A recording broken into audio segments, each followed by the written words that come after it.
గనపరచడానికి, మహిమపరచడానికి ప్రభువా, నీ ప్రశస్తమైనటువంటి వాక్కులు వినటానికి మీరు మాకు ఇచ్చినటువంటి కృపను బట్టి నీకు వందములు స్తోత్రములు.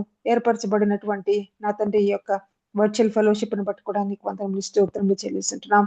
ఇంతవరకు జరిగినటువంటి కార్యక్రమం అంతట్లో కూడా మీ కృప దయచేసి మీ నామాన్ని మహిమపరచుకున్నందుకు వందనాలు స్తోత్రాలు. స్తుతుల సింహాసనం మీద ఆశ్రయుడైనటువంటి మా దేగల ప్రభువా, నీ పరిశుద్ధమైన నామానికి మహిమ కలిగిన గాక ప్రభు, నీకు స్తోత్రములు. త్రిత్వముల ఏకత్వమైనటువంటి పరిశుద్ధాత్మ తండ్రి మిమ్మల్ని ఆహ్వానిస్తూ ఈ సమయాన్ని గడియని నిమిషాన్ని మీ చేతులకు అప్పగిస్తుంటున్నాం. ప్రభువా, మీరు నాయకుడు ఉండి నడిపించమని ప్రార్థిస్తున్నాం తండ్రి. కృపగల తండ్రి, వాక్య పరిచర్య చేయనటువంటి నీ కుమార్తెను మీ చేతులకు అప్పగిస్తున్నాను ప్రభువా.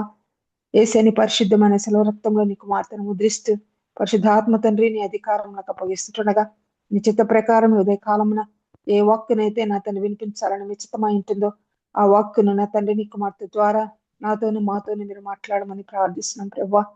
నీ పరిశుద్ధమైన వాక్కులను ప్రభా ఉదయ కాలంలో వినటానికి మమ్మల్ని అందరినీ కూడా ఈ రీతిగా సజీవ లెక్కలో కాచి కాపాడిన గొప్ప దేవానికి స్తోత్రములు చెల్లిస్తూ ఈ సమయాన్ని మీ చేతులకు అప్పగిస్తూ మీ నామము మాత్రమే మహిమపరచబడినట్లుగా మీ కృప దయచేయవలసిందని యేసు పరిశుద్ధమైనటువంటి నామములు అడిగి వేడుకొని ప్రార్థిస్తున్నాను పరమ తండ్రి.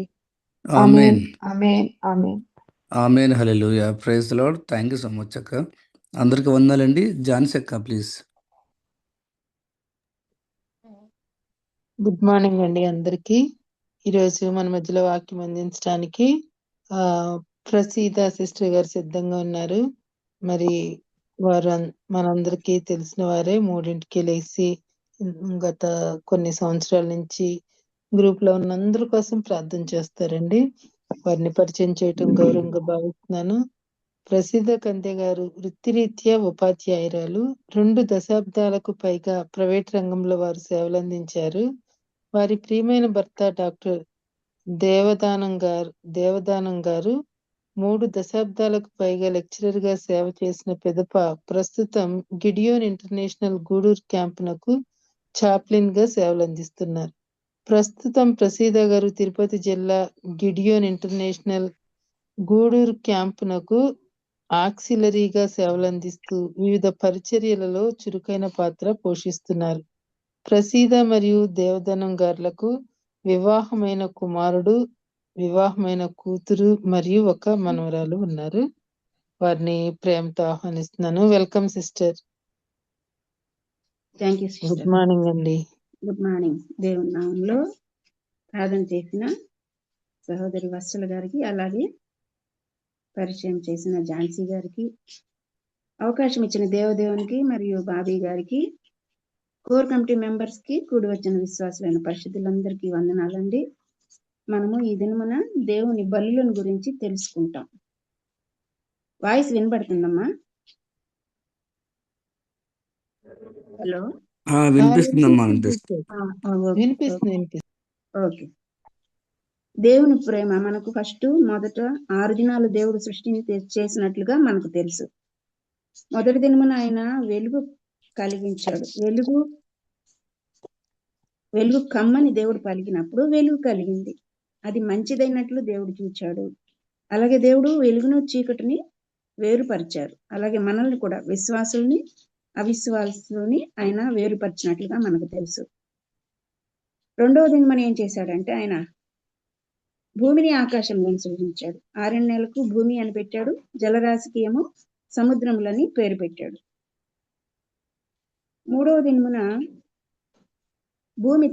భూమి గడ్డిని తమ జాతి ప్రకారము, విత్తనములు చెట్లను తమ జాతి ప్రకారము తమలో విత్తనములు గల ఫల వృక్షములను మొలిపించేటట్లుగా దేవుడు వాక్కును పంపించాడు.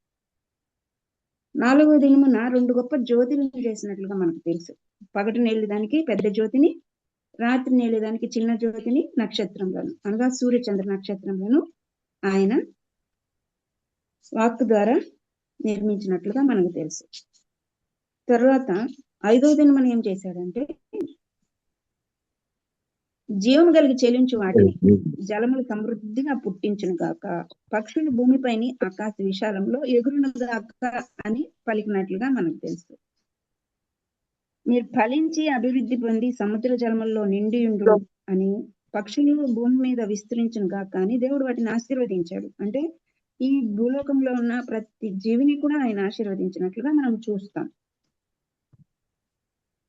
అలాగే వాటి జాతి ప్రకారం జీవము గల వాటిని, వాటి జాతి ప్రకారం పశువులను, పురుగులను, అడవి జంతువులను భూమి పుట్టించును గాక అని దేవుడు 6వ దినమున చేసినట్లుగా మనం చూస్తాం. 6వ దినమున మానవుని కూడా సృష్టించాడు ఆయన. ఎలాగంటే దేవుడు అనుకున్నాడు, మన స్వరూపం మంది మనం పోలిక చెప్పున నరులను చేస్తాము, వారి సముద్రపు చేపలను, ఆకాశ పక్షులను, పశువులను, సమస్త భూమి మీద ప్రతి జంతువును ఏలుదురుగాక అని పలికాడు. దేవుడు ఏం చేశాడంటే నేల మంటితో నరుని నిర్మించాడు. నరుని నిర్మించి వాని నాసికారంధ్రములో జీవవాయువు నూదినప్పుడు నరుడు జీవాత్మ అయ్యాడు. అయినప్పుడు దేవుడు అనుకున్నాడు, నరుడు ఒంటరిగా ఉండటం మంచిది కాదు, వానికి సాటి అయిన సహాయాన్ని వాని కొరకు చేస్తాననుకొని ఆదాముకు గాఢ నిద్ర కలుగజేసి అతడు నిద్రించినప్పుడు అతని ప్రకటెముకల్లో ఒక దానిని తీసి ఆ చోటును మాంసంతో పూడ్చివేశాడు. ప్రకటెముకను స్త్రీగా నిర్మించి ఆమెను ఆదాము దగ్గరకు తీసుకొని వచ్చాడు. దేవుడు తన స్వరూపమందు స్త్రీనిగా పురుషునిగా నిర్మించినట్లుగా మనం చూస్తాం. తర్వాత దేవుడు చెప్తున్నాడు, వాళ్ళిద్దరు సిగ్గు ఎరుగకున్నారు, వారు దిగంబరులుగా ఉన్నారంటే వాళ్ళు ఆ సమయంలో దేవుడు ఇచ్చిన మహిమ వస్త్రాలు వేసుకొని ఉన్నారు.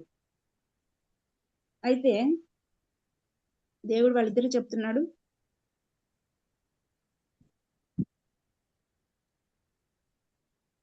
తూర్పున ఏదెన్లో దేవుడు ఒక తోట వేసి దానిలో నరుని ఉంచి వాళ్ళకి చెప్పాడు, మీరు ఈ తోటలో ఉన్న ప్రతి వృక్ష ఫలమును తినవచ్చు,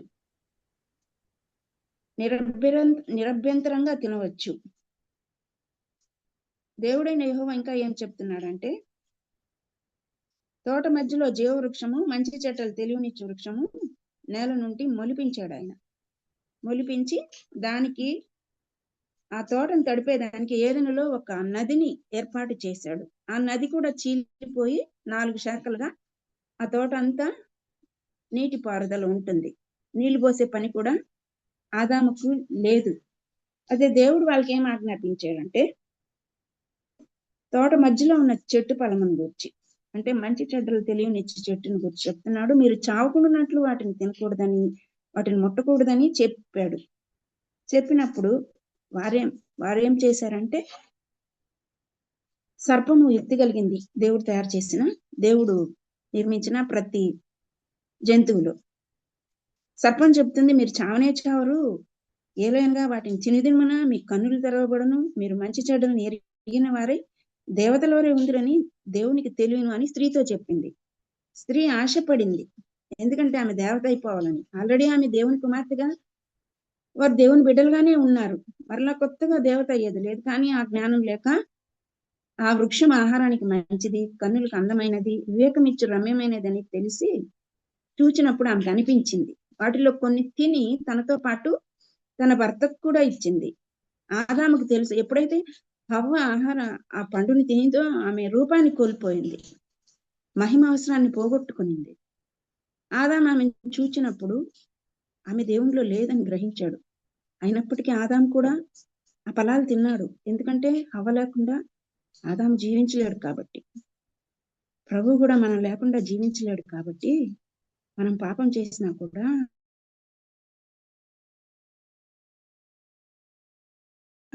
మన కొరకు భూలోకానికి పండ్లు తిన్నారు. వారి కన్నులు తెరవబడ్డాయి, వారు దిగంబరులను తెలుసుకున్నారు. అప్పుడు వాళ్ళు అంజుల పాకులతో తమ కచ్చడాలను చేసుకున్నారు. అదే దేవుడు ఏం చేశాడంటే శాపాలు ఇచ్చాడు. సర్పంతో చెప్తున్నాడు, పశువులన్నిటిలో, భూజంతువులన్నిటిలో శపించబడతావు, నీ కడుపుతో ప్రాకుచు నీవు బ్రతుకు దినములన్నీ మన్ను తింటావని చెప్పాడు. అలాగే స్త్రీకి, నీకు, నీ సంతానమునకు ఆమె సంతానమునకు వైరం కలుగు చేస్తాను, ఆయన నిన్ను తల మీద కొట్టును. ఆయన అంటే ప్రభు అయిన యేసు స్త్రీ సంతానంగా వచ్చాడు కాబట్టి తల మీద కొట్టును, నీవు దాన్ని మడి మీద కొట్టుదు అని చెప్పాడు. అలాగే స్త్రీతో నీ ప్రయాసము, నీ గర్భవేదనను మిక్కిలి హెచ్చించేదను అని చెప్పాడు. వేదనతో పిల్లల్ని కంటావు, నీ భర్త ఎడల నీకు వాంఛ కలుగుతుంది అని చెప్పాడు. నీ భర్త నిన్ను ఏలుతాడని చెప్పాడు. అలాగే ఆదాంతో, నీవు నీ భార్య మాటలు విని తినవద్దని నేను నీకు ఆజ్ఞాపించిన వృక్ష ఫలములు తింటావు కాబట్టి నీ నిమిత్తం నేల శపింపబడి ఉన్నది, ప్రయాసముతోనే నీవు బ్రతుకు దినములన్నీ దాని పంటను తింటావని చెప్పాడు. అలాగే ముళ్ళ పొదలు గచ్చ పొదలు నీకు మొలిపిస్తుంది అది అని చెప్పాడు. అయితే పొలంలోని పంటలో నీవు సేద్యం చేసేటప్పుడు నీ ముఖపు చెమట కార్చి ఆహారం తింటావు. నేల నుండి తీయబడ్డావు కాబట్టి నీవు మన్నే కాబట్టి తిరిగి మన్నైపోతావు అని చెప్పాడు. దేవుడైన యెహోవా ఆదామునకు అతని భార్యకు చర్మపు చొక్కాయలను చేయించి వారికి తొడిగించినట్లుగా మనం చూస్తాం. మొట్టమొదటి బలి ప్రభు అయిన దేవుడే జరిగించాడు. ఆదామును వెళ్ళగొట్టి ఏదెనుకు తూర్పు దిక్కున దేవుడు ఏం చేశాడంటే కెరూబులను జీవవృక్షం మార్గమును కాచుటకు ఇటు అటు తిరుగుచున్న ఖడ్గజ్వాలను నిలవబెట్టాడు. ఎందుకు నిలవబెట్టాడంటే వాళ్ళు ఆల్రెడీ పాపంలో ఉన్నారు. ఒకవేళ జీవవృక్ష ఫలం తింటే ఇంక వాళ్ళు నిరంతరం జీవించి ఉంటారు పాపంలోనే. ఆ పాపం పోవాలంటే బలులు జరగాలి. ఆ బలులు కూడా ప్రభు అయిన యేసు బలి వలన మాత్రమే సాధ్యం అవుతుంది కాబట్టి బలులు చేయాలనుకున్నాడు. వాటిలో పాత నిబంధన గ్రంథంలో బలులు మొత్తం 10 ఉన్నాయండి. 5 చిన్న బలులు, 5 పెద్ద బలులు. చిన్న బలుల్లో మొదటిది అల్లాడింపబడి అర్పణము.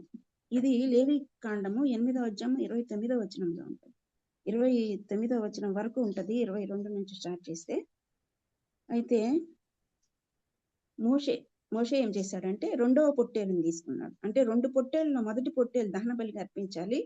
2వ పొట్టేలుని తీసుకున్నాడు. తీసుకొని ప్రతిష్ఠితమైన పొట్టేలను తీసుకొని వచ్చినప్పుడు అహరోను అతని కుమారులు ఆ పొట్టేల తల మీద చేతులు ఉంచారు. మోషే దానిని వధించి దాని రక్తంలో కొంచెం తీసి అహరోను కుడి కొన మీద, అతని కుడి చేతి బొటన వేలు మీద, అతని కుడికాలి బొటన వేలు మీద దాన్ని చమిరినట్లుగా మనం చూస్తాం. మోషే అహరోను కుమారులను దగ్గరకు తీసుకొని వచ్చి వారి కుడి చేతుల కొన మీద, వారి కుడి చేతుల బొటన వేలు మీద, వారి కుడి కాళ్ళ బొటన వేలు మీద ఆ రక్తంలో కొంచెం చమిరినట్లుగా చూస్తాం.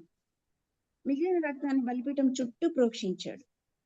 అలాగే దాని క్రొవ్వును, క్రొవ్విన తోకను, ఆంత్రం మీద క్రొవ్వును, కలేజం మీద క్రొవ్వును, 2 మూత గ్రంథులు వాటి క్రొవ్వును కూడా కుడజొబ్బను తీసి యెహోవా సన్నిధిని గంపెడు పులియని భక్ష్యంలో నుండి పులియని పిండి వంట నూనె గలదై పొడిచిన భక్ష్యము పలచని అప్పడము తీసి ఆ కొవ్వు మీద ఆ కుడి జొబ్బ మీద ఉంచి అహరోను చేతుల మీద అతని కుమారుల చేతుల మీద వాటిని ఉంచి అల్లాడింపబడి అర్పణంగా యెహోవా సన్నిధిని వాటిని అల్లాడించాడు.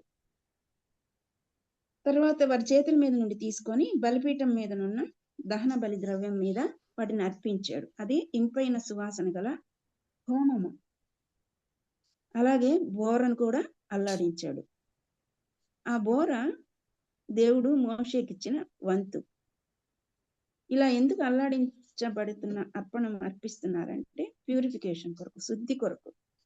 రక్తము ప్రాణమునకు మరియు శుద్ధికి గుర్తు కాబట్టి ఎప్పుడైతే రక్తాన్ని మోసెస్ అహరోన్కి మరియు అతని కుమారులకి పూసాడో, చమిరాడో, అప్పుడు వాళ్ళు దేవుని సేవ కొరకు ప్రతిష్ఠించబడ్డారు. వాళ్ళు దానికి అర్హత సాధించారు. యాజకత్వ పరిచర్యకి వారు ఏర్పాటు చేయబడారని మనకు అర్థమవుతుంది. Blood identify them as God's chosen servants, making them as belonging to him. వారు దేవునికి చెందిన వారుగా అర్థమవుతుంది. 2వ బలి ప్రతిష్టార్పణ. ఇది లేవి కాండం 7వ అధ్యాయంలో ఉంటుంది. అది ల్యాంబ్, అది గొర్రెపిల్ల గాని మేక గాని అయి ఉండొచ్చు. ఏం చేయాలంటే కృతజ్ఞత బలి రూపమైన బలి కాక నూనెతో కలిసిన పొంగని పిండి వంటలు, నూనె పూసిన పొంగనిదైన పలచని అప్పడము, నూనె కలిపి కాల్చిన గోధుమ పిండి వంటలను అర్పించాలి ప్రతిష్టార్పణకి. ఆ పిండి వంటలతో పాటు సమాధాన బలి రూపంగా పులిసిన రొట్టెను కూడా అర్పించాలి. పైవన్నీ పులియనివైతే కృతజ్ఞత బలిలో పులిసిన రొట్టెను కూడా అర్పించాలి. ఇవి 2 కూడా ప్రతిష్టార్పణలో అర్పించవలసి ఉన్నాయి. అప్పుడు ఆ అర్పణలో ప్రతి దానిలో నుండి ఒక దాన్ని యెహోవాకు అర్పణగా, ప్రతిష్టార్పణగా అర్పించాలి.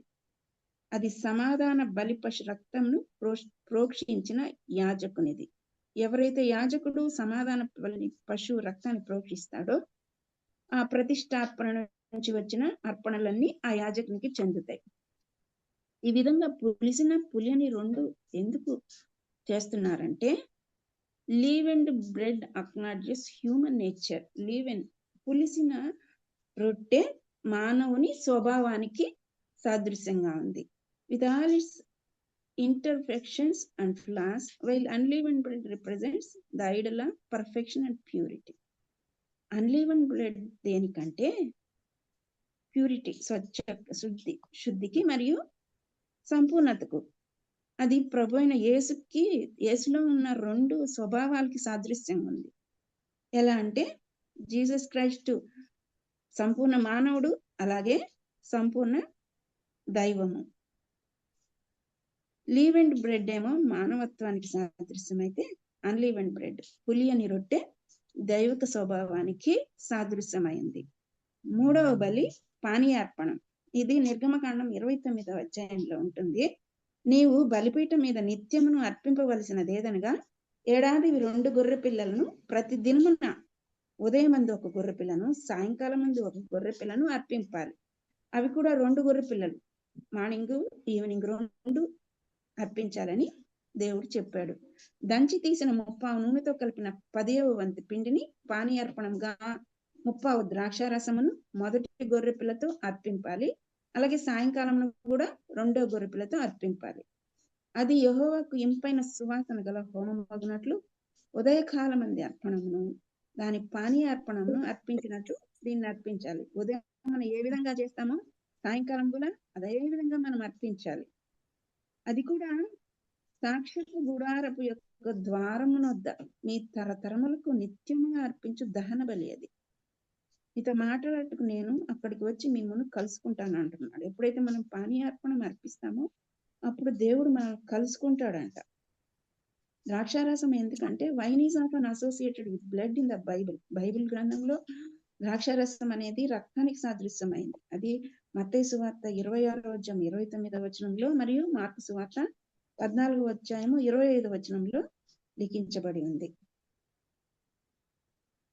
మనము ఆ రక్తాన్ని ఎప్పుడైతే అర్పిస్తామో అది నిబంధనకు, దేవునికి మనకు మధ్య నిబంధనకు మరియు బలికి సాదృశ్యంగా ఉంది. అలాగే మనం కమ్యూనియన్, ప్రభు సంస్కార ఆరాధన ఆరాధించేటప్పుడు wine represents fellowship and communion with god and others.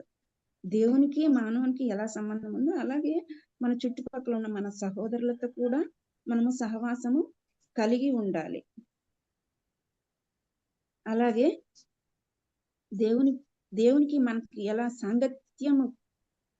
ఎటువంటి సాంగత్యం మనం కలిగి ఉండాలో, దేవునితో ఎలా ఐక్యత కలిగి ఉండాలో, మన భక్తి, మన విశ్వాసము మనము కనపరిచే విధంగా ఉంటుంది. ఇది పానీయార్పణం గురించినది. 4వదిగా కృతజ్ఞతా బలి. ఇది లేవీకాండం 22వ అధ్యాయంలో ఉంటుంది. నీ మొదటి సస్యద్రవ్యములను అర్పింప తడవు చేయకూడదు. నీ కుమారులలో జ్యేష్ఠుని నాకు అర్పింపవలెను. అట్లే నీ ఎద్దులను గొర్రెలను అర్పింపవలెను. 7 దినములు అది దాని తల్లి వద్ద ఉండవలెను. 8వ దినమున దానిని నాకు ఇవ్వవలెను అంటున్నాడు. ఈ కృతజ్ఞత బలి ఎందుకంటే దేవుడు మనకు చేసిన కార్యాలకి కృతజ్ఞతగా దేవుడు మనకు జీవితంలో మనకు ఏదైతే అవసరమైనవో అవన్నీ సమకూరుస్తున్నాడు, మనల్ని రక్షిస్తున్నాడు. కాబట్టి కృతజ్ఞతగా మనము కృతజ్ఞత బలి అర్పిస్తాం. The offering had to be perfect without defect or blemish, symbolizing the perfection and holiness of God. ఎందుకు మనము ఆ విధంగా కళంకము లేనిది అర్పించాలంటే దేవుడు నిష్కళంకుడు కాబట్టి, ఆయన పవిత్రుడు కాబట్టి మన అర్పణ కూడా అలాగే ఉండాలి.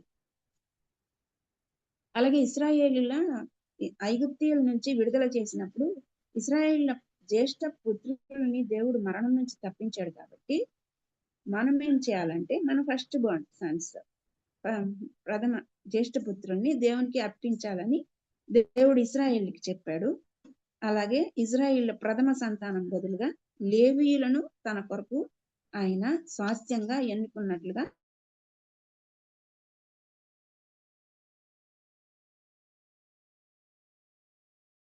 మనం చూస్తాం.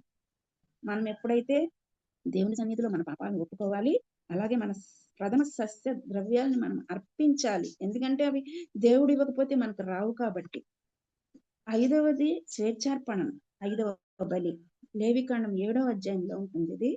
ఒకడు అర్పించు బలి మొక్కుబడియే కానీ స్వేచ్ఛార్పణయే కానీ అయిన ఎడల అతను దానిని అర్పించినాడే తినవలెను, మిగిలినది మరునాడు తినవచ్చును. 3వ నాడు ఆ బలి పశువు మాంసంలో మిగిలిన దానిని అగ్నితో కాల్చివేయవలెను. ఒకడు తన సమాధాన బలి పశువు మాంసంలో కొంచెమైనను 3వ నాడు తినిన ఎడల అది అంగీకరింపబడదు, అది అర్పించిన వానికి సమాధాన బలిగా ఎంచబడదు, అది హేయము. దాన్ని తినువాడు తన దోష శిక్షను భరించును. ఈ విధంగా ఎందుకు మొదటి దినం తినాలి, ఆ రోజే తినాలి, మిగిలితే 2వ రోజు తినొచ్చు, 3వ రోజు మాత్రం తినకూడదు, మిగిలింది కాల్చివేయాలి. Avoiding waste and ensuring the offerings are used for their intended purpose. నిజానికి మనము స్వేచ్ఛార్పణగా ఇస్తున్నామంటే దేవునికి భయభక్తులతో మనం అర్పించాలి. మనము ఆ విధంగా కాకుండా మనము ఎక్కువ ప్రిపేర్ చేసేసి వేస్ట్ చేయకూడదు, వ్యర్థం కాకూడదని దేవుని కోరిక. అలాగే మనం అర్పించేది భయభక్తులతో మనము స్వేచ్ఛాపూర్వకంగా. స్వేచ్ఛార్పణ అంటే ఫ్రీ విల్, మన స్వేచ్ఛగా మనం దేవునికి ఇస్తున్నాం కాబట్టి అది కూడా భక్తిగా కృతజ్ఞతతో అర్పించాలి. అలాగే ద్వితీయోపదేశ కాండము 23వ అధ్యాయం 21లో దేవుడు చెప్తున్నాడు, నీవు నీ దేవుడైన యెహోవాకు మొక్కుకున్న తరువాత ఆ మొక్కుబడిని చెల్లించుటకు తడవు చేయొద్దు అంటున్నాడు. మనం ఎప్పుడైతే మొక్కుకుంటామో అవి తప్పకుండా చెల్లించాలి, లేదంటే అసలు మొక్కుకోకుండడమే మేలు అని చెప్తాడు. ఈ విధంగా చిన్న బలుల్లో మొదటిది అల్లాడింపబడే అర్పణము, 2వది ప్రతిష్టార్పణము, 3వది పానీయార్పణము, 4వది కృతజ్ఞత బలి, 5వది స్వేచ్ఛార్పణం. తర్వాత 5 పెద్ద బలులు. పెద్ద బలుల్లో మొదటిది దహన బలి. ఇది లేవికాండము 1వ అధ్యాయంలో మరియు లేవికాండం 1వ అధ్యాయము 6వ వచనంలో మరియు 9 నుంచి 13 వచనాల్లో ఉంటుందండి. దహన బలి అంటే పూర్తిగా దహనం చేసేయాలి. అతడు అర్పించినది గొర్రెల యొక్క గాని మేకల యొక్క గాని మందలోనిదైన ఎడల అతడు నిర్దోషమైన మగదాన్ని తీసుకుని వచ్చి బలిపీఠపు ఉత్తర దిక్కున యెహోవా సన్నిధిని దానిని వధింపవలెను. యాజకులకు అహరోను కుమారులు బలిపీఠం చుట్టూ దాని రక్తమును ప్రోక్షింపవలెను. అహరోను కుమారులు 4 మనకు తెలిసినట్లుగా నాదాబు, అబీహు, ఎలియాజరు, ఈతామారు. 4 కూడా యాజక సేవకు ప్రతిష్ఠ చేసినప్పుడు నాదాబు, అబీహు అన్యాగ్నిని అర్పించి దేవుని సన్నిధిలో మరణించినట్లుగా మనకు తెలుసు. ఇప్పుడు ఇక్కడ అహరోనుకి సపోర్టివ్ గా ఎలియాజరు, ఈతామారు మాత్రమే ఉన్నారు. దాని అవయవములను, దాని తలను, కొవ్వును విడదీసిన తర్వాత యాజకుడు బలిపీఠం మీద ఉన్న అగ్ని మీద కట్టెలపైన చక్కగా పేర్చాలి. దాని ఆంత్రములు, కాళ్ళు నీళ్లతో కడగాలి. అప్పుడు యాజకుడు దాన్నంతను తీసుకొని వచ్చి బలిపీఠం మీద దాన్ని దహించాలి. అది దహన బలి. అది యెహోవాకు ఇంపైన సువాసన గల హోమమై ఉంటున్నది. అప్పుడు యాజకుడు ఏం చేస్తాడంటే ఆ పశు చర్మాన్ని ఒలుస్తాడు, అవయవాలను విడదీసి యాజకులైన అహరోను కుమారులు బలిపీఠం మీద దాన్ని ఉంచి అగ్ని మీద కట్టెల్ని ముందుగా చక్కగా పేర్చి ఆ కట్టెల మీద ఆ విధంగా తీసుకొని వచ్చిన దహన బలి పశువు, అది గొర్రె గాని మేక గాని నిర్దోషమైన మగదాన్ని తీసుకొని వచ్చి దహిస్తారు. ఆ విధంగా స్కిన్ రిమూవ్ చేస్తున్నారు. చర్మం ఎందుకు తీసివేస్తున్నారంటే ఇన్నర్ సెల్ఫ్, మన అంతరంగాన్ని మనం ఎక్స్పోజ్ చేసినట్లుగా, మన హృదయాంతరంగము దేవునికి అర్పించినట్లుగా అది సాదృశ్యమై ఉంటున్నది.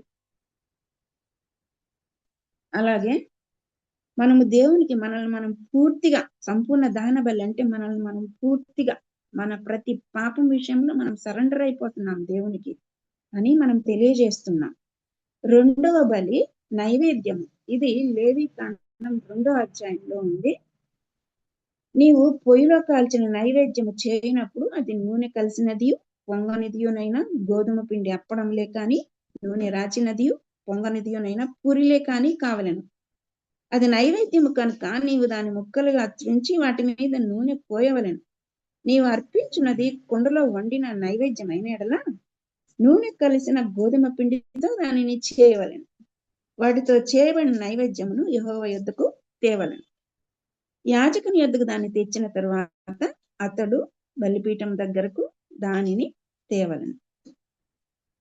అప్పుడు యాజకుడు నైవేద్యంలో ఒక భాగమును జ్ఞాపకార్థంగా తీసి బలిపీఠం మీద యెహోవాకి ఇంపైన సువాసన గల హోమముగా దాన్ని దహిస్తాడు.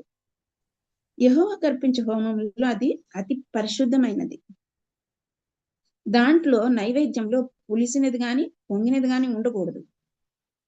తేనె కూడా ఉండకూడదు. ఎందుకంటే పులిసిందైనా తేనె అయినా సరే దేవునికి ప్రథమ ఫలముగా అర్పించవచ్చు కానీ నైవేద్యంగా అర్పించకూడదు. అలాగే ప్రతి నైవేద్యంలో కూడా ఉప్పు చేర్చాలి. నైవేద్యం అంటే మన ప్రార్థన ఉప్పు వేసినట్లుగా కృపా సహితంగా ఉండాలి. Unleavened bread is seen as a type of foreshadowing of Jesus Christ, who is the bread of life and is without sin. ఎలా అయితే దేవుడు పులియని రొట్టెకి, ప్రభు అయిన యేసు పులియని రొట్టెకి సాదృశ్యంగా ఉన్నాడో ఆయన మనకు జీవాహారం కూడా అయి ఉన్నాడు. పాపం లేకుండా ఆయన మన కొరకు ప్రాణత్యాగం చేశాడు. Oil is often associated with the Holy Spirit in the scripture లో దైవలేఖన భాగంలో కీర్తనల గ్రంథం 45:7 అలాగే యెషయా 61:1 నూనె అనేది పరిశుద్ధాత్మనికి సాదృశ్యంగా మనం చూస్తాం. సాల్ట్ ఎందుకంటే నిబంధన గుర్తు, దేవునికి మనకు, ఇజ్రాయేలీలకి దేవునికి, అలాగే మనకు దేవునికి. ఇది మనకు సంఖ్యాకాండము 18వ అధ్యాయము 19వ వచనంలో, అలాగే దినవృత్తాంతముల గ్రంథము 13వ అధ్యాయము 5వ వచనంలో ఉంది. హని తేనె ఎందుకు అర్పించకూడదంటే దానికి పులియజేసే లక్షణం ఉంటది. అది పులిసినప్పుడు ఆల్కహాల్ ని ప్రొడ్యూస్ చేస్తుంది. కాబట్టి మనము హనీని నైవేద్యంగా అర్పించకూడదు. ఈ నైవేద్యంలో ఎటువంటి జంతు బలులు ఉండవండి. కేవలం మనము నైవేద్యం చేసింది పిండితో తయారు చేసిన మాత్రమే ఉంటాయి. నూనె కలిసి పొంగని గోధుమ పిండి. అలాగే 3వ బలి సమాధాన బలి. సమాధాన బలి లేవియకాండం 3వ అధ్యాయంలో ఉంది.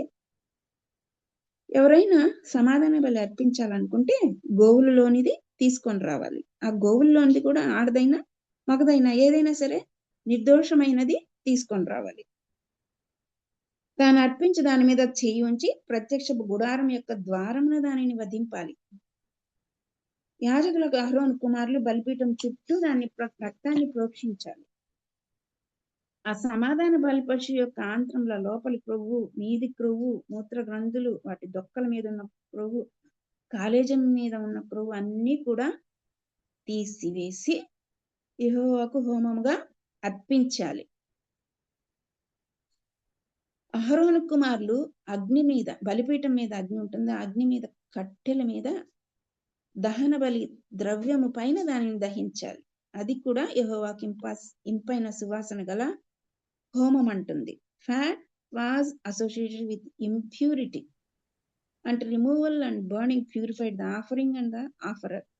ఎప్పుడైతే మనము ఫ్యాట్ క్రొవ్వును దహిస్తామో మన హృదయంలో ఉన్న దేవునికి అనంగీకారమైన ప్రతి విధమైనది, అది ఎలాంటిదైనా మలినాలు, మన మనోమలినాలు మనము తీసివేసేదానికి సాదృశ్యంగా అది ఉంది. మన హృదయ అహంకారం మొట్టమొదటగా మనలో ఈర్ష్య, అసూయ, ద్వేషం ఏవైనా స్వాభావిక లక్షణాలు ఉన్నట్లయితే దేవుని సన్నిధిలో అవి విడిచిపెట్టవలసిన వారం అయి ఉన్నాం.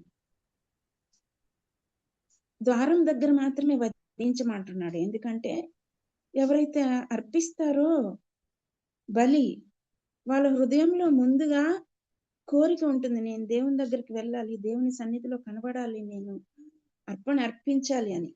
ఒకవేళ వాళ్ళ హృదయంలో వాళ్ళకి వాంఛ లేదనుకోండి, వాళ్ళు అసలు ద్వారం దగ్గరికే రారు. ఆ ద్వారము ప్రభు అయిన యేసు అని మనకు తెలుసు. నేనే మార్గం, సత్యం, జీవం అంటున్నాడు ఆయన. కాబట్టి ఆ ద్వారం దగ్గరే, ప్రభు అయిన యేసు దగ్గరే మన పాత స్వభావాన్ని మనం వదిలివేసి తర్వాత మందిరంలోనికి ప్రవేశించాడు. దాని కొరకు ద్వారం వద్దకు తీసుకొని రమ్మని చెప్తూ ఉన్నాడు.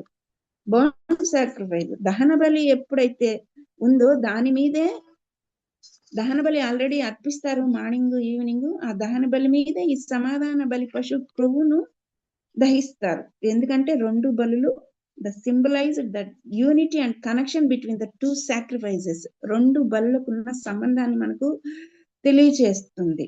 Burnt offering were often offered by priests or leaders on behalf of the community.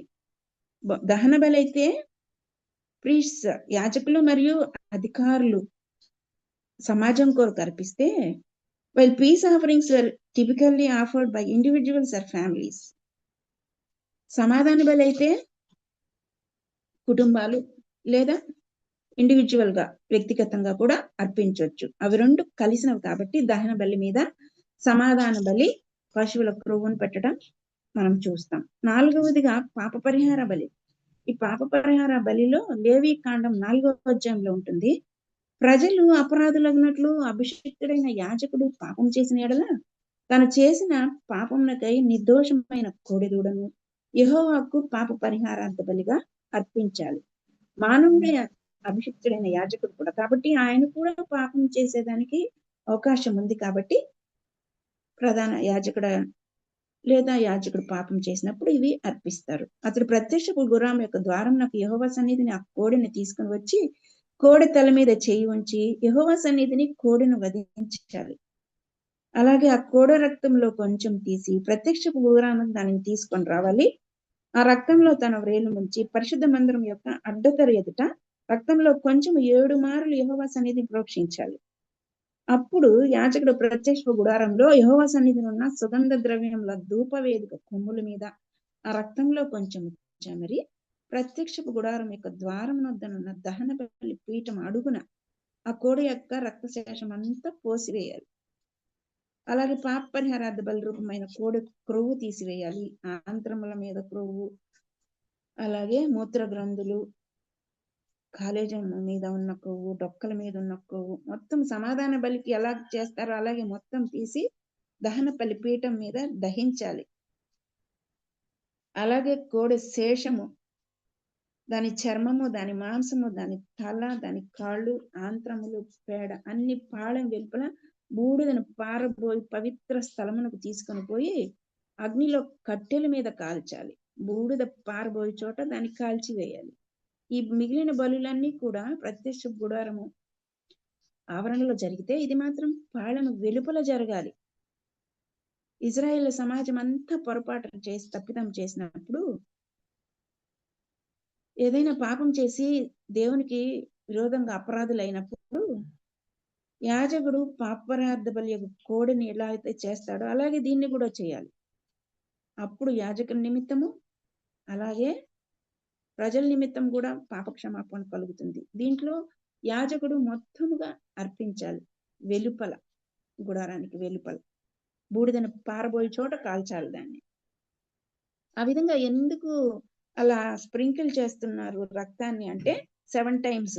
7 అనేది పరిపూర్ణతకు గుర్తు దేవుని వాక్యంలో. అలాగే అది డివైన్ ఫుల్ఫిల్మెంట్. దేవుని ఆజ్ఞని మనము నెరవేర్చిన వాళ్ళం అవుతాం. 7 times అంటే కంప్లీట్ పర్ఫెక్షన్ కి, కంప్లీట్ ప్రాయశ్చిత్తానికి అది సాదృశ్యమై ఉంటున్నది. అలాగే అడ్డతెర ఎదుట ఎందుకు అలా స్ప్రింకిల్ చేస్తున్నారంటే మన పాపాన్ని మనము దేవుని సన్నిధికి తీసుకొని వస్తున్నాము.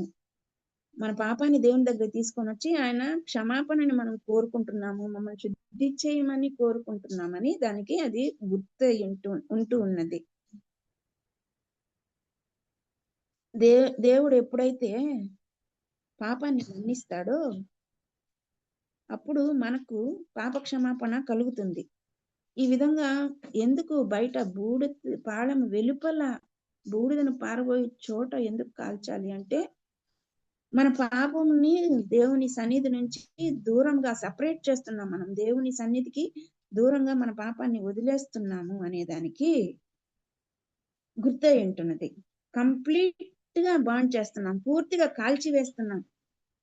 అది మనలో ఉన్న పాపాన్ని సమ్ములో ధ్వంసం చేసిన దానికి గుర్తుగా ఉంది. ఐదవది అపరాధ పరిహారార్థ బలి. అపరాధ పరిహారార్థ బలి లేవికాండం 5వ అధ్యాయంలో ఉంది. ఒకడు ఒట్టు పెట్టుకున్న వాడై తాను చూచిన దాని గురించి కానీ సాక్షి అయ్యుండి దాన్ని తెలియచేయక పాపం చేసిన ఎడల అతడు తన దోష శిక్షను భరించును. మనం సాక్షులుగా ఉన్నాము ఎవరైనా తప్పు చేసినప్పుడు అయినా సరే దాని గురించి మనం తెలియకుండా సైలెంట్ గా ఉన్నా సరే అది పాపమే. మరియు ఒకడు ఏ అపవిత్ర వస్తువునైనా ముట్టిన ఎడల అది అపవిత్ర మృగ కళేబరమే కానీ, అపవిత్ర పశు కళేబరమే కానీ, అపవిత్రమైన పాకెడు జంతు కళేబరమే కానీ, అది అపవిత్రమని తనకు తెలియకపోయినను అతడు అపవిత్రుడై అపరాధి అగును. మనకు తెలిసి తెలియకుండా ఏదైనా అపవిత్రతను ముట్టినప్పుడు మనం అపవిత్రులం అవుతాం. అలాగే మనం పాపం కూడా ఒక్కోసారి మనం తెలిసి కావలసి చేస్తాం, తప్పని తెలిసి కూడా ఒక్కోసారి తెలియకపోయినా చేస్తాం. ఏది చేసినా సరే పాపమే. కాబట్టి పాపాన్ని ముందుగా ఒప్పుకొని తాను చేసిన పాప విషయమై యెహోవా సన్నిధికి మందులో నుండి ఆడు గొర్రె పిల్లను గాని, ఆడు మేక పిల్లను గాని పాప పరిహారార్థ బలిగా అర్పించాలి. అతనికి పాప క్షమాపణ కలుగునట్లు యాజకుడు అతని నిమిత్తము ప్రాయశ్చిత్తం చేస్తాడు. ఒకవేళ గొర్రె పిల్లని తేలేకపోతే 2 తెల్ల గువ్వలను గాని, 2 పావుర పిల్లలను గాని 2 తీసుకొస్తే ఒకటి పాప పరిహార బలిగా, ఒకటి దహన బలిగా అర్పిస్తాడు. తెచ్చిన తర్వాత పక్షుల్ని ఏం చేయాలంటే మనము వధించకూడదు. దాని మెడ నుండి దాని తలను నులమాలి కానీ దాన్ని ఊడదీయకూడదు. తలని సపరేట్ చేయకూడదు కానీ దాన్ని మనము ట్విస్ట్ చేసి చంపాలి. అప్పుడు పాప పరిహారార్థ బలి పశు రక్తంలో కొంచెం బలిపీఠం ప్రక్కను ప్రోక్షించాలి. అలాగే దాని రక్త శేషంను బలిపీఠం అడుగున పోయాలి. మొదటిది ఎప్పుడైతే పాప పరిహార బలిగా అర్పించామో రెండవ దానిని విధి చొప్పున దహన బలిగా అర్పించాలి. అప్పుడు అతని నిమిత్తము యాజకుడు ప్రాయశ్చిత్తం చేస్తే అతనికి పాప క్షమాపణ దొరుకుతుంది. ఒకవేళ మనం ఇంకా బీదలమయ్యి మనము గొర్రెపిల్లని తేజాలము లేదా పక్షులను తేజాలకపోతే మరి నిరుపేదలైన వాళ్ళు ఏం చేయొచ్చు అంటే తూమెడు గోధుమ పిండిలో 10వ వంతు పాప పరిహారార్థ బలిగా తీసుకొని రావాలి. అది పాప పరిహారార్థ బలి కాబట్టి దాని మీద నూనె వేయకూడదు, సాంబ్రాణి కూడా వేయకూడదు. యాజకు దగ్గరికి తెస్తే యాజకుడు ఏం చేస్తాడంటే జ్ఞాపకార్థంగా దానిలో పిడికెడు తీసుకొని మామూలు అర్పణలు ఎలాగా హోమద్రవ్యాలు అర్పిస్తాడో అదే రీతిగా దహిస్తాడు. Only female animals. ఎందుకంటే female animals are often less valuable than male animals in agriculture society, making them a more accessible and affordable option for the average person. Female ఎందుకంటే ఫిమేల్ ఆడ జంతువులు ఎక్కువగా దొరుకుతాయి. అదే వ్యవసాయానికి ఆడ జంతువులను ఉపయోగించరు కాబట్టి అవి ఎక్కువగా ఉంటాయి కాబట్టి వాటిని తెచ్చుకోవచ్చు. వాటి కాస్ట్ కూడా తక్కువగా ఉంటుంది. అలాగే అవి కూడా ఇవ్వలేని వాళ్ళు పక్షుల్ని తెచ్చుకోవచ్చు. పక్షుల్ని తెచ్చుకుంటే పక్షుల్ని ఎందుకు మనము కట్ చేయకూడదు అని అంటే మామూలుగా రింకిల్ ఆఫ్ అంటే మెడ మనం ఎప్పుడైతే నలుముతామో తిప్పుతామో అప్పుడు వెంటనే దాని రక్తనాళాలు తెగిపోయి పక్షికున్న రక్తం అంతా కారిపోతుంది. మనం దాన్ని కట్ చేయాల్సిన అవసరం లేదు. మెడ మాత్రమే దాన్ని స్ప్రింకిల్ చేయాలి. దాన్ని రింగింగ్ ఆఫ్ అంటే తిప్పితే సరిపోతుంది.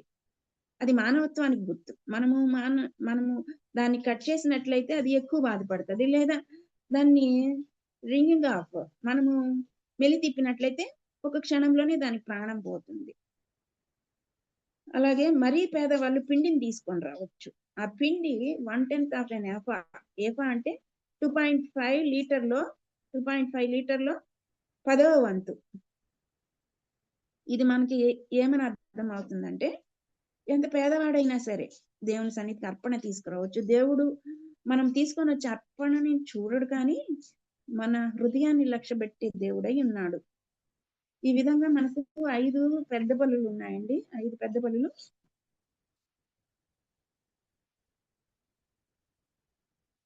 5 పెద్ద బలుల్లో దహన బలి, నైవేద్యము, సమాధాన బలి, పాప పరిహారార్థ బలి మరియు అపరాధ పరిహారార్థ బలి. ఇవన్నీ కూడా ప్రభువైన యేసులో మనకు నెరవేర్చబడ్డాయి.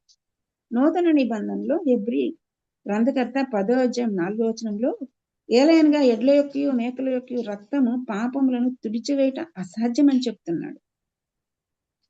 అదే విధంగా యోహాను సువార్త 1వ అధ్యాయం 29వ వచనంలో యోహాను యేసుని చూచి, ఇదిగో లోక పాపమును మోసుకొని పో దేవుని గొర్రెపిల్ల అని చెప్తూ ఉన్నాడు.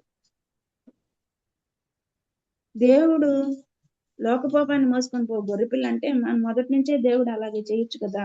మనం అనుకోవచ్చు, ఆదాము హవ్వ పాపం చేసినప్పుడే ఆ దేవుడు ప్రభు అయిన యేసుని వధించవచ్చు కదా అని అనుకుంటాం. కానీ దానికి ప్రతిదానికి సమయం కలదని మనకు తెలుసు. గలతీ 4వ అధ్యాయం 4-5లో చెప్పినట్లుగా, అయితే కాలం పరిపూర్ణమైనప్పుడు దేవుడు తన కుమారుని పంపెను.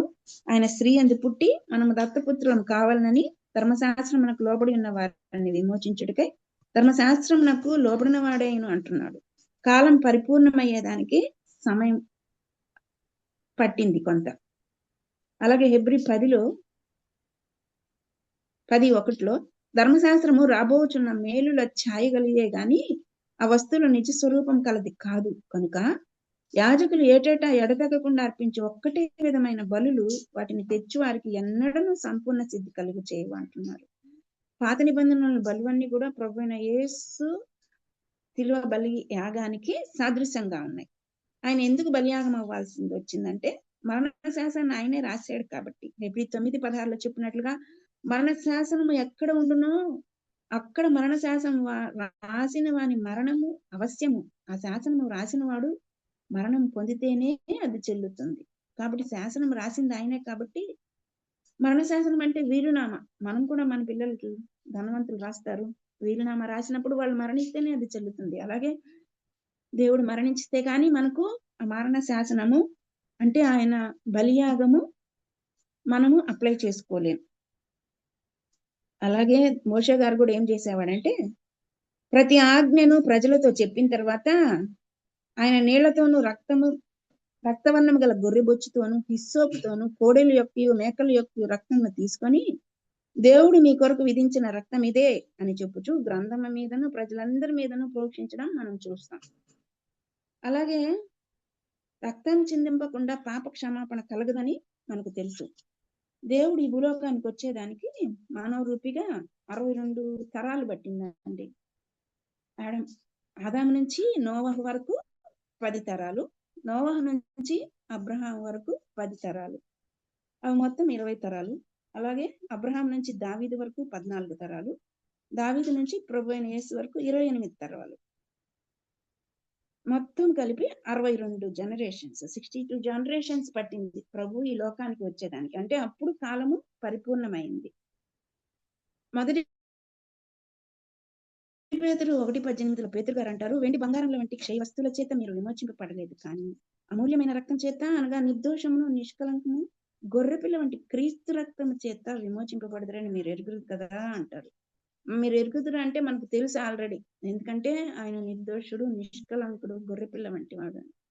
కాబట్టి ఆ రక్తాన్ని మనము ఎప్పటికీ విలువ కలిగినదిగా మనం చూడాల్సి బట్టి ఉంది.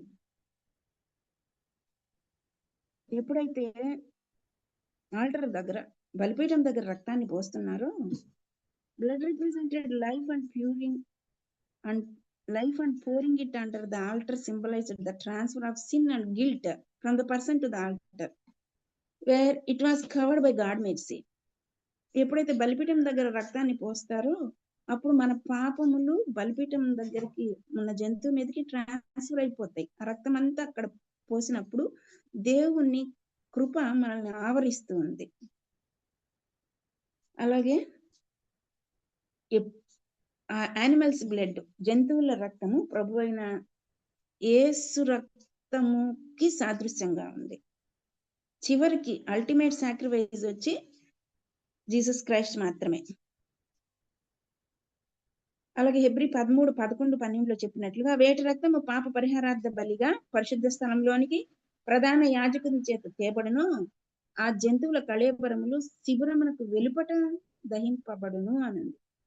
శిబిరము వెలుపట దహించారు కాబట్టి యేసు కూడా తన స్వరక్తము చేత ప్రజలను పరిశుద్ధపరిచేదానికి గవిని వెలుపట శ్రమ పొందినట్లుగా మనం చూస్తాం. అలాగే యోహాను సువార్త 1:12లో తను ఎందరు అంగీకరించిన వారికి అందరికీ అనగా తన నామమందు విశ్వాసం ఉంచిన వారికి దేవుని పిల్లలగుటకు ఆయన అధికారము అనుగ్రహించాను. మనం విశ్వసిస్తే సరిపోతుందండి. కేవలం నా పాపముల కొరకు ప్రభు అయిన యేసు సిలువలో ప్రాణత్యాగం చేశాడు, నా పాపములు క్షమించాడని మనం విశ్వసించినట్లయితే మనం దేవుని పిల్లలం అవుతాం. ఆదామవ్వ దేవుని పిల్లలుగా ఉండకుండా ఆ స్థానాన్ని కోల్పోయారు. మనమైతే విశ్వసిస్తే దేవుని పిల్లలం అవుతాం. గలతి 3:26లో యేసుక్రీస్తునందు మీరందరూ విశ్వాసం వలన దేవుని కుమారులై ఉన్నారు అని చెప్పబడింది. ఎప్పుడైతే ప్రభు కల్వరి శిలువలో బలియాగం అయ్యాడో అప్పుడు మనకు శాపం కొట్టివేయబడింది. యెషయా గ్రంథం 65:23లో 1000 పరిపాలనలో చెప్తున్నారు, వారు వృధాగా ప్రయాసపడరు, ఆకస్మికముగా కలుగు అపాయం నందుటికై పిల్లలను కనరు, వారు యెహోవా చేత ఆశీర్వదింపబడిన వారగుదురు, వారి సంతానపు వారు వారి యొద్దనే ఉందురు అని దేవుడు దీవెన దయచేస్తున్నాడు. అలాగే Eve's disobedience led to a broken relationship between humanity and God.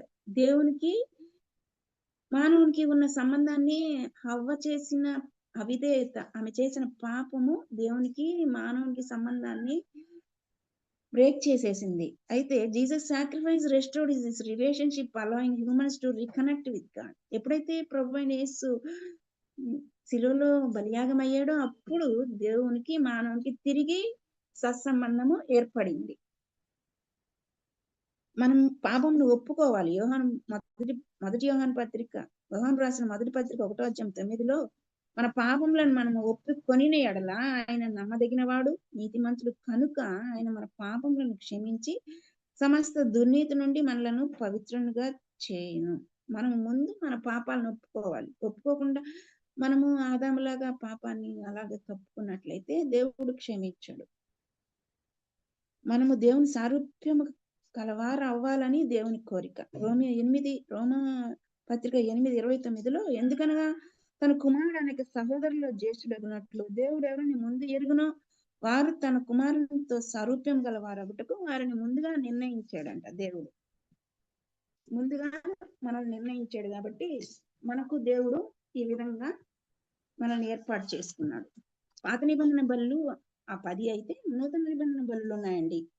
First the sacrifice of praise, స్తుతియాగం. ఎలా హెబ్రీయులకు రాసిన పత్రిక 13:15లో కాబట్టి ఆయన ద్వారా మనం దేవునికి ఎల్లప్పుడూ స్తుతియాగము చేయదము, అనగా ఆయన నామమును ఒప్పుకొనుచు జిహ్వా ఫలము అర్పించుదము. స్తుతియాగం ఇది ఎలా చేయాలంటే express gratitude and appreciation for God's blessing. దేవుడు మనకిచ్చిన ఆశీర్వాదాలను బట్టి ఆయన స్తుతిస్తూ మనం కృతజ్ఞత తెలుపుకోవాలి, మన విశ్వాసాన్ని ప్రకటించాలి. అది కూడా మనం యూజ్ చేసే పదాలు దేవునికి అంగీకారంగా ఉండాలి. ఆయన్ని ఘనపరుస్తూ ఆయన్ని మహిమపరుస్తూ మన ఆరాధన ఉండాలి. రెండవదిగా సాక్రిఫైస్ ఆఫ్ అవర్ బాడీస్, మన శరీరాలని ఎలా మనము యాగం చేస్తామంటే రోమీయులకు రాసిన పత్రిక 12:1 కాబట్టి సహోదరులారా, పరిశుద్ధమును దేవునికి అనుకూలమునైన సజీవ యాగముగా మీ శరీరంలో ఆయనకు సమర్పించుకున్నది దేవుని వాత్సల్యమును బట్టి మిమ్మల్ని బతిమాలుకొనుచున్నాను, ఇట్టి సేవ మీకు యుక్తమైనది అంటున్నాడు. మన శరీరాలనే అర్పించమని మనకు వాక్యంలో చెప్పబడింది. ఎలా అంటే dedicating our thoughts, emotions and actions to God's purpose. మన ఆలోచనలు, మన తలంపులు, మన భావోద్వేగాలు అన్నీ కూడా దేవునికి అనుకూలంగా ఉండాలి. ఎలా చేయాలంటే మన జీవితాల ద్వారా దేవునికి మన శరీరం మనం సజీవ యాగంగా అర్పించుకోగలం. మూడవది సాక్రిఫైస్ ఆఫ్ గివింగ్, ఇవ్వడం. ఫిలిప్పీ పత్రిక 4:18లో నాకు సమస్తమును సమృద్ధిగా కలిగి ఉన్నది, మీరు పంపిన వస్తువులు ఎపఫ్రోదితు వలన పుచ్చుకొని ఏమీ తక్కువ లేక ఉన్నాను, అవి మనోహరమైన సువాసనయు దేవునికి ప్రీతికరమును ఇష్టమునైన యాగమునై ఉన్నవి. ఇతరులకు, ముఖ్యంగా దేవుని సేవకులకు ఇవ్వాలి. మనం ఇచ్చినప్పుడు be generous and supportive of others, especially those in ministry of need. అవసరతలో ఉన్న యాజకులకి, మనకు ఝాన్సీ గూడుపాటి గారు ప్రార్థనలో అనుదినం కూడా చెప్తుంటారు, పూట గడవని సేవకులు అనేక మంది ఉన్నారని చెప్పి, వారి కొరకు మనం ప్రార్థన చేయాలి. లేకపోతే మనము చేయి చాపే స్థితిలో ఉండాలి. మన కాపరిని మనమే పోషించుకోవాలి ఖచ్చితంగా. ఎందుకంటే మనము వాక్యోపదేశము పొందేవాడు ఉపదేశించువానికి మంచి పదార్థములన్నిటిలో భాగం ఇయ్యవాలని మనకు దేవుని వాక్యంలో చెప్పినట్లుగా మన మంచి పదార్థములన్నిట్లో కూడా మనం ఎవరి దగ్గర వాక్యోపదేశం పొందుతున్నామో ఆ యాజకునికి, ఆ కాపరికి మనం అందించాలి. అది దేవునికి ఇష్టమై ఉంటున్నది. 4వదిగా చూస్తే సాక్రిఫైస్ ఆఫ్ డూయింగ్ గుడ్, మంచి పనులు చేయటం. హెబ్రీ పత్రిక 13:16లో ఉపకారమును ధర్మమును మర్చిపోకుడి, అటు యాగములు దేవునికి ఇష్టమై ఉన్నవి అంటున్నాం. మనం ఉపకారం ధర్మం చేస్తే అది దేవునికి ఇష్టమైనది. Sharing with others demonstrates hour love for God and our commitment to serving others. మనం ఎప్పుడైతే అలా షేర్ చేసుకుంటామో దేవుని ప్రేమను వారికి తెలియచేస్తాము. అదే విధంగా వారి పట్ల మనకున్న ప్రేమను కూడా, అంకిత భావాన్ని కూడా మనము తెలియచేస్తాం. కేవలం దానమే కాదు కానీ మన సమయాన్ని ఇవ్వచ్చు, మన టాలెంట్, మన తలాంతులను కూడా ఇవ్వచ్చు అవసరంలో ఉన్న వారికి. పేద పిల్లలకి మనము చదువు చెప్పడం అలాంటివి కూడా షేరింగే. లేదా మాట సహాయమైనా చేయొచ్చు. మనం చేయలేకపోయినా, మనకు ఉంటది కదా ఒకటి, మనం సహాయం చేయలేకపోయినా సహాయం చేయగలిగిన వారిని మనం దారి చూపించాలని. మనం చేయలేకపోయినా సరే చేయగలిగిన వారిని మనం పరిచయం చేయొచ్చు. 5వదిగా ఫెయిత్ అండ్ ట్రస్ట్. 1 పేతురు 2:5లో యేసుక్రీస్తు ద్వారా దేవునికి అనుకూలములకు ఆత్మ సంబంధమైన బలులను అర్పించుటకు పరిశుద్ధ యాజకులుగా ఉంటున్నట్లు మీరును సజీవమైన రాళ్లవలే నుండి ఆత్మ సంబంధమైన మందిరముగా కట్టబడుచున్నారు. మనము సజీవమైన రాళ్ళం, ఎందుకంటే మనము ప్రభువులో జీవిస్తున్నాం కాబట్టి. ఫస్ట్ది స్పిరిచువల్ సాక్రిఫైస్, అలాగే సెకండ్ది వచ్చి ప్రీస్ట్హుడ్, యాజకులుగా మనం ప్రార్థన చేయాలి. ఇంకా మనము ఫెయిత్ అండ్ ట్రస్ట్, విశ్వాసము నమ్మకం ద్వారా ఎలా చేయొచ్చు అంటే, the sacrifice made possible and acceptable to God through the meditation of Jesus Christ. మనం ఎప్పుడైతే దేవుణ్ణి మెడిటేట్ చేస్తామో అప్పుడు మన బలులన్నీ కూడా అంగీకారం అవుతాయి. దేవుడు మన కొరకు నూతన నిబంధనలో పెట్టిన బలులు సాక్రిఫైస్ ఆఫ్ పీస్, ప్రైజ్, స్తుతి యాగము, సాక్రిఫైస్ ఆఫ్ అవర్ బాడీస్, మన శరీరముల ద్వారా స్తుతి, సాక్రిఫైస్ ఆఫ్ గివింగ్, ఇవ్వడం ద్వారా దేవునికి బలి, సాక్రిఫైస్ ఆఫ్ డూయింగ్ గుడ్, మంచి చేయటం. నెక్స్ట్ ఫెయిత్ అండ్ ట్రస్ట్, నమ్మకము, విశ్వాసం ఉంచటం. యేసు శిలువ అంతిమ లక్ష్యం ఏంటంటే సర్వమానవాళిని పాపం నుంచి విమోచించటం. కాబట్టి ఆయన మన పాపానికి ప్రాయశ్చిత్తం చేశాడు. మనుషులందరికీ శాశ్వత జీవం ఇవ్వాలని ఆశపడుతున్నాడు. అలాగే మోక్షాన్ని మన కొరకు సిద్ధం చేశాడు.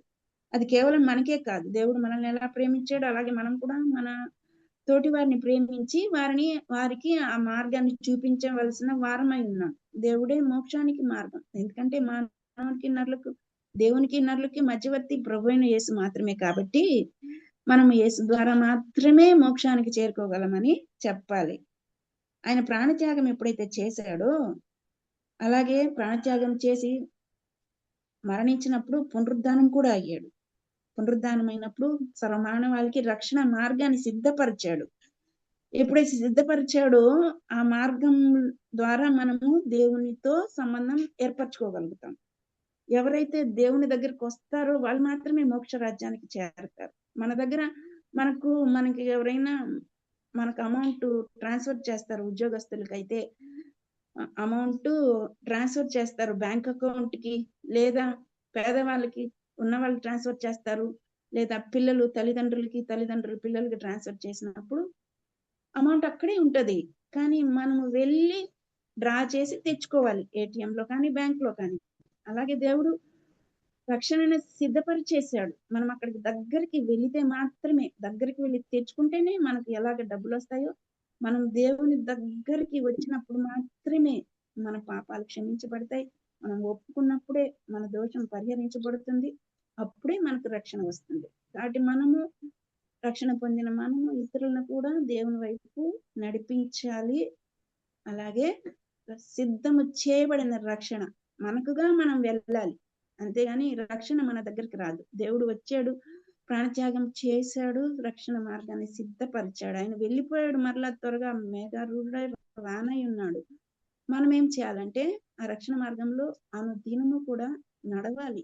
ఆ విధంగా నడిచేదానికి మనకు అనుదినం ఈ వర్చువల్ ప్రేయర్ ఫెలోషిప్ ద్వారా దైవ సేవకులు వర్తమానాలు మనకు అందిస్తున్నారు. మన ఉపదేశానికి మనము యోగ్యవరంగా ఉండాలి. ఈ సమయాన్ని ఇచ్చిన పెద్దలందరికీ, మెయిన్ గా బాబీ గారికి కృతజ్ఞతలండి. కూడి వచ్చిన పరిశుద్ధులందరికీ ప్రభు నామంలో వందనాలు చెల్లిస్తూ ముగిస్తున్నాను. ఆమేన్. Thank you sister. మరి అందరికీ వందనాలండి. మరి నిన్న ఈవినింగ్ లేట్ గా చెప్పాము సిస్టర్ గారికి రేపు మీరు వాక్య పరిచయం చేయమని. మరి ఇంత షార్ట్ టైంలో మరి చక్కగా మరి ప్రిపేర్ అయ్యి మనకి వాక్య పరిచయం చేసినందుకు మనందరి తరపున కృతజ్ఞతా వందనాలు తెలియజేసుకుంటున్నాను. Thank you sister. Over to Jhansi sister.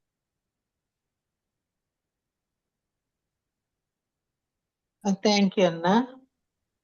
Thank you sister. చాలా చక్కగా మరి దేవుని పనుల గురించి సృష్టితో ప్రారంభించి దేవుని బలి అర్పణ వరకు ఆయన ఈ లోకానికి వచ్చి ఎలా బలు అర్పించారో మరి అవన్నీ చక్కగా ఈ దహన బలుల గురించి మోషే ధర్మశాస్త్ర ప్రకారము ఆ బలులు యేసు ప్రభు తాను బలి అవటానికి వచ్చిన విధానం మా అందరికీ చాలా చక్కగా క్లారిటీగా వివరించినందుకు వర్చువల్ ప్రే ఫ్యామిలీ తరపున మీకు ప్రత్యేక వందనాలు తెలియజేస్తున్నాను. Thank you so much sister. Praise lord.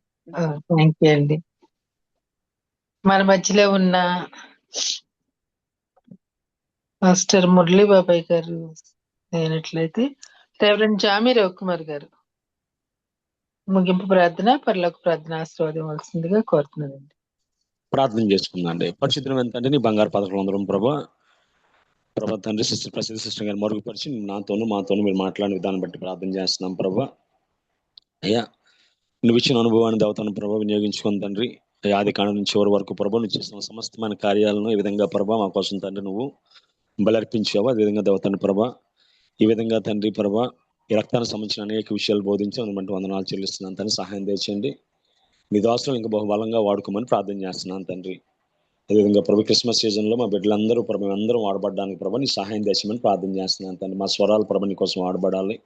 అయ్యా నువ్వు ఇచ్చిన ప్రతి తలాంతు ప్రభా తండ్రి ప్రభా అయ్యే సీజన్లో వాడబడడానికి సహాయం తెచ్చమని దాతను ప్రభా ఆమె కుటుంబాన్ని ప్రభా దాతను ప్రభా మాకు తెలిసిన అవసరాలు నీకు తెలిసిన ప్రతి అవసరాన్ని ప్రభా నీ ఐశ్వర్యంలో తీర్చమని ప్రార్థన చేస్తున్నాను. తను ఎత్తబడి వాక్యం తండ్రి 30 దంతులుగా 60 దంతులుగా 100 దంతులుగా పనిపి చేయండి.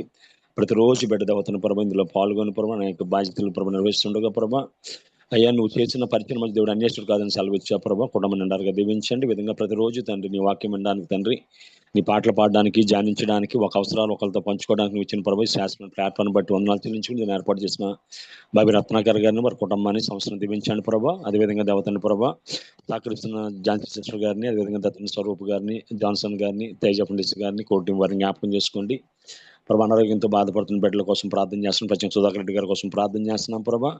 అయ్యా దేవతన ప్రభా నీ బిడ్డను తాకమని ముట్టమని స్వస్థపరచమని ప్రభా ఒకప్పుడు ఏ విధంగా తండ్రి తిరిగి మాకు బోధించారు ఆ విధంగా బోధించగలిగే కృప తండ్రి ఆయనకు దయచేయమని ప్రభు కుటుంబాన్ని జ్ఞాపకం చేసుకోమని ట్రీట్మెంట్ చేసిన డాక్టర్తో ఉండమని ప్రార్థన చేస్తున్నాను తండ్రి.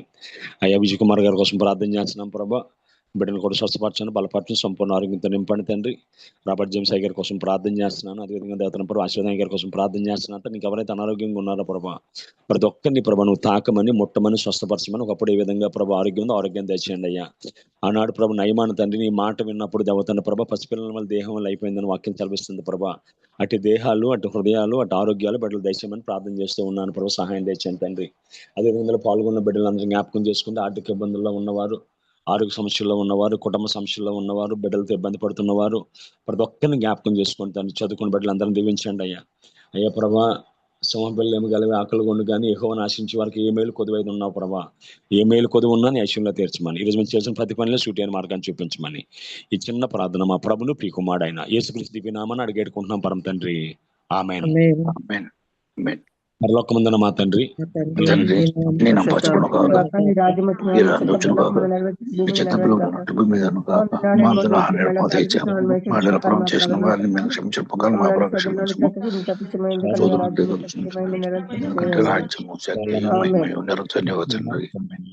ఆమేన్.